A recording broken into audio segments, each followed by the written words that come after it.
Robert, let me take the contrarian view and ask you first. Is there really a shortage? I mean, isn't the record rally in rice prices artificial as the governments out there hoard the grain to protect their own markets? Well, there's certainly a component of how shall we say, imposed shortages by the embargo of exports from some countries. But the underlying forces are real. There are shortages. We've been consuming more than we've been producing, and that's demonstrated by the decline in global stocks. Consuming what? Is it more biofuels than food? I mean, what about the biofuels industry and the higher oil and distribution costs, as well as the financial speculators? To what extent can we blame them for the record rally in rice prices? Well, I think that, yeah, of course, there are people who are making a profit on this, and it's extremely disturbing to see people making large profits off the poorest of the poor because they're the ones who suffer.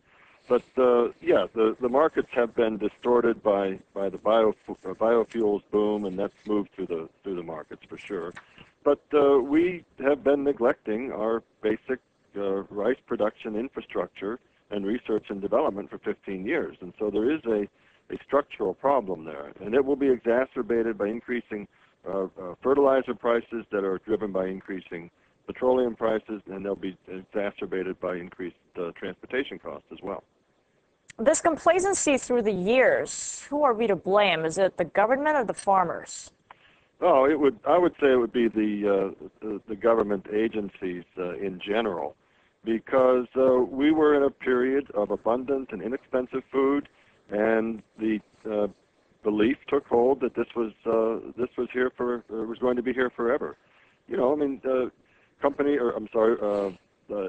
agencies like the IMF were recommending to countries that they shouldn't be investing in agricultural research and development or infrastructure because they could import food for cheaper than they could grow it locally, which is true as long as food is very, very cheap, and not everybody has that approach.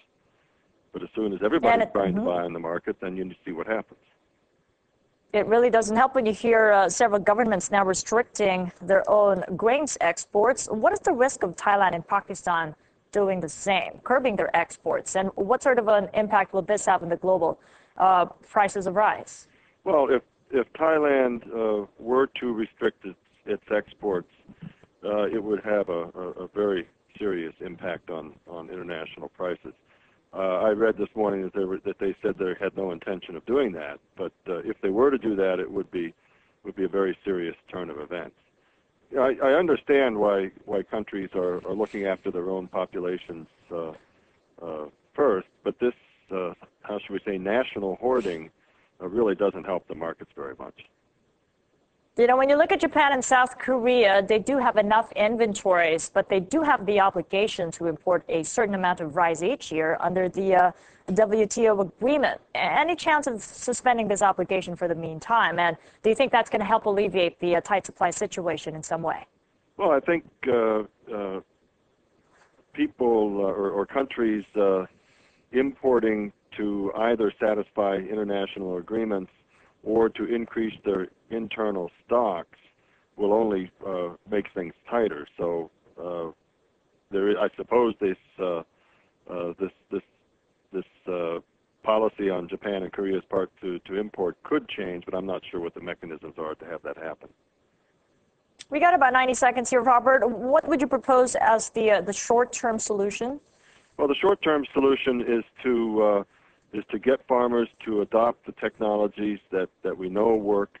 The governments need to get the messages out to the farmers. It means they need to develop national programs that prioritize rice production. They've got to refurbish their irrigation infrastructure. And if we do that, I think that we can get the supplies up, at least in the short term, and then invest for the longer term yield improvements. And that if we can get the research stream going again, we should be all right for the foreseeable future. It looks like a challenge out there for the governments. Thank you so much for joining us, Robert. Do appreciate your time. Robert Zeigler of the International